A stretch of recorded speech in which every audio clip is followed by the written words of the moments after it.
તો એની ફોર્મ્યુલા છે 72 divided year એ return, બરોબર? એ રીતે તમારી એમાં કેલ્ક્યુલેશન આવશે.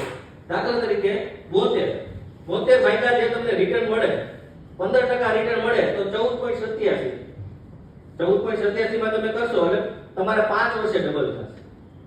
12% રિટર્ન મળ્યું તો 72 ભાગ્યા 12 એટલે કેટલા વર્ષે થશે? 6 વર્ષ. 18% રિટર્ન મળ્યું તો 72 ભાગ્યા 18 કેટલા થશે? 4. તો 4 વર્ષે ડબલ થશે. હવે કહેવાનો એક મતલબ છે, ઘણા 2% વ્યાજે રૂપિયા લઈને ધંધો કરતા હોય કે પર્સનલ લોન અત્યારે 24% ની મળે એ લઈને બિઝનેસ કરતા હોય, તો અત્યારે આપણે એની વેલ્યુ નથી. એક ઉદાહરણ તરીકે આપણે જોઈએ 24% રિટર્ન એટલે 3 વર્ષે તમારા ડબલ પૈસા ભરવા પડે. જો તમને 24% રિટર્ન મળે તો 3 વર્ષે તમારા ડબલ છે, અને જો તમે 24 વર્ષે 24% એ તમારા 3 વર્ષે તમારા ડબલ ચૂકવવાના થશે જો તમે લોન લીધી હોય કે વ્યાજે પૈસા લીધા હોય તો. હવે 1 લાખ રૂપિયા તમે વ્યાજે લીધા, ઘણા એવા હશે કે જેને 10 વર્ષ 15 વર્ષ કે 20 વર્ષ થયા 2% લેકે તો વ્યાજ ભરતા જ હશે, લાખ 2 લાખ 5 લાખ. ઘણા મારા ધ્યાનમાં ઘણા બધા. હવે એની રકમ શું થાય આપણે કેલ્ક્યુલેશન કરીએ. 3 વર્ષે ડબલ થઈ ગયા તો 1 લાખ ના 3 વર્ષે કેટલા થાય? 2 લાખ. આપને એમ થાય કે 3000 જ વ્યાજ ભરવું છે ને મહિને તો 3000 જ ભરવું છે, તો 3 વર્ષે ડબલ થયા 100 વર્ષે કેટલા થાય? 4. 9 વર્ષે કેટલા થાય? 8. 12 વર્ષે કેટલા થાય? 16. 15 વર્ષે કેટલા થાય?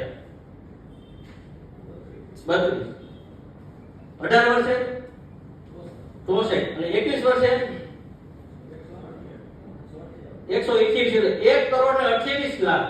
કોઈ 20 વર્ષ 1 લાખ નું વ્યાજ 2% ભરે છે તો 20 વર્ષ સુધીમાં એની રકમ થાય 1 કરોડ ને 28 લાખ. આપણે એમ થાય કે નોર્મલ વસ્તુ છે કે 3000 રૂપિયા નોર્મલ આલો વ્યાજ ભરી દીધું આ તે કર્યું, પણ લોંગ ટાઈમે તમે ઇન્ટરેસ્ટ કેલ્ક્યુલેશન કરો અને કદાચ 24 વર્ષ ગણો તો કેટલા થાય? 2 કરોડ 56 લાખ. 26 વર્ષ હોય તો 27 વર્ષે 5 કરોડ.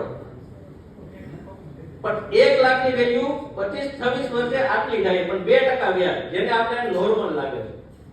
એવી રીતે 12% કે 15% રિટર્ન જો આપણે મળે તો એ પણ રકમ થઈ જાય. એના માટે ટાઈમિંગ સમજે, ટાઈમિંગ કે ટાઈમ આપશો આ 25 વર્ષે એટલું વ્યાજ થયું, 2 વર્ષે તો તમારે 3 વર્ષે તો ડબલ જ થયા કે લાખ ને 2 લાખ થયા. ત્યાં સુધી કોઈને વાંધો જ નથી. ત્યાં સુધી આપણો સમય કેવું હોય એસઆઈપી ચાલે 2-3 વર્ષમાં તેમને પ્લસ ક્યુ માઈનસ ક્યુ પ્લસ ક્યુ માઈનસ ક્યુ, બરોબર? જેટલું ફંડ મેનેજમેન્ટ ટેન્શન એટલું આપને હોય. હવે શું થશે? આપડા તો લાખ રૂપિયા છે કે 20000 રૂપિયા છે, એનાથી કઈ એટલો ફેર પડવાનો નથી. એટલે લોંગ ટાઈમ આપશો તો વેલ્થ ક્રિએટ થશે ને થશે.